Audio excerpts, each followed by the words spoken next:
Bismillah, assalamualaikum warahmatullahi wabarakatuh. Alhamdulillah, wassalatu wassalamu ala rasulillah, ma'bad. Masya Allah, saya diminta untuk menceritakan tentang motor bersejarah ini ya. Orang-orang atau alumni atau teman-teman sebutnya ini Ducati. Ducatinya Om Ical, Masya Allah. Motor ini motor yang sangat penuh sejarah buat saya karena ketika pertama kali saya menginjakan kaki di kota Boyolali, saya membawa motor ini. Dan Masya Allah, motor ini adalah hadiah dari ibu saya yang diturunkan ke saya. Maksudnya tadinya motor ini motor adik saya, dibelikan oleh ibu saya. Lalu karena saya nggak punya motor, ibu saya dan adik saya ngasih motor ini ke saya, Masya Allah. Dan motor inilah yang saya bawa ke Boyolali ketika pertama kali saya menginjakan kaki ke Boyolali. Motor ini yang saya pakai. Jadi saya nggak punya apa-apa waktu itu selain semangat dan motor ini. Motor inilah yang saya pakai karena waktu itu saya punya anak 5, saya gonceng 5 nih di Boyolali nih. Pertama kali sama istri, berarti berenam ya, Masya Allah. Motor ini sejarahnya luar biasa karena inilah yang pertama kali membantu saya bekerja ketika pertama kali di Boyolali dan disebut Ducati karena saya sering diledekin sama karyawan saya. Jadi teman saya itu Mas Yudi namanya, salah satu yang besar peranannya membawa saya ke Boyolali, nempelin stiker ini nih, stiker Ducati. Jadi sejak saat itu motor ini disebut Ducati sampai sekarang. Ya Masya Allah. Motor ini ya saya pakai untuk sehari-hari. Motor ini saya pakai ke Solo, saya pakai ke Jogja. Motor ini saya pakai untuk ya kalau anak saya sekolah 4 orang, saya harus gonceng ini semuanya ke sekolah. Mau kemana-mana pokoknya rame ya motor ini, Masya Allah. Bisa dibayangkan motor ini, saya dulu punya fotonya ya, kami berlima tapi sudah nggak tahu di mana. Jadi dengan motor ini Masya Allah saya bisa kemana-mana dan saya mensyukuri. Yang penting saat itu adalah saya nggak mikirin gengsi, yang penting bagaimana kebutuhan saya untuk sampai ke suatu tempat itu bisa tercapai. Alhamdulillah setelah kita 5 tahun di sini kita sudah Allah berikan kemudahan ya. Tentunya ini adalah kemudahan dari Allah sehingga kita bisa punya gedung sendiri, bisa punya rumah untuk karyawan dan fasilitas-fasilitas lainnya. Alhamdulillah ini semuanya kemudahan dari Allah. Dan saya berhusnuzon karena proses dari 2017 sampai 2023 ini Masya Allah menurut saya terlalu cepat untuk bisa progresnya secepat ini. Jadi saya berhusnuzon sama Allah bahwa karena kalau dari usaha saya pribadi saya pikir nggak mungkin bisa sepesat ini gitu.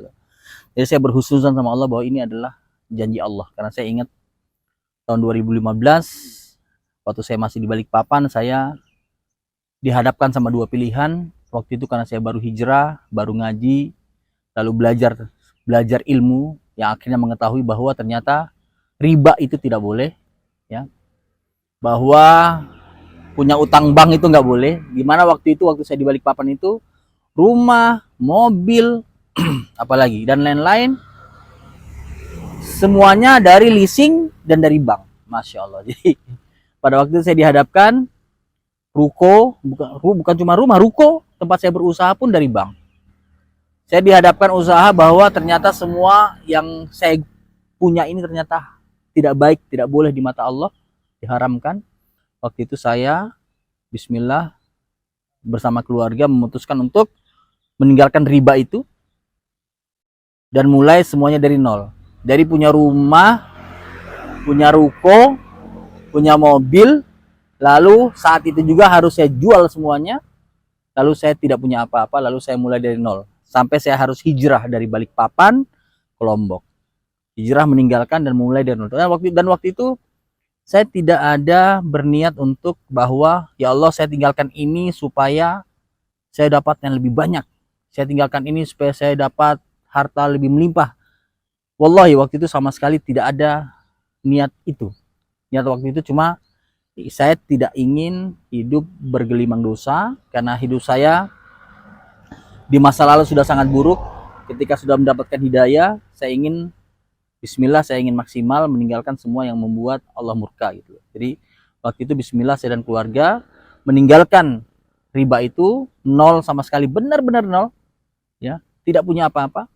Lalu kita mulai dari nol. Alhamdulillah saya berhusnuzon bahwa saya percaya kalau kita meninggalkan sesuatu karena Allah, Allah pasti ganti yang lebih baik. Dan apa yang saya dapatkan saat ini bukanlah hasil usaha saya, tetapi adalah berkat rahmat dan hidayah dari Allah, yang mungkin ini bentuk dari janji Allah. Untuk itu saya memotivasi teman-teman yang masih terjerumus dalam riba, masih bermudah-mudahan dengan riba, masih menganggap riba itu aman. Saya sampaikan bahwa Anda tidak akan pernah menang dengan riba, Anda tidak akan pernah tenang dengan riba. Saya percaya Anda yang dulu pernah mengolok-olok status tentang riba, karena dulu saya pernah upload status selalu diolok-olok.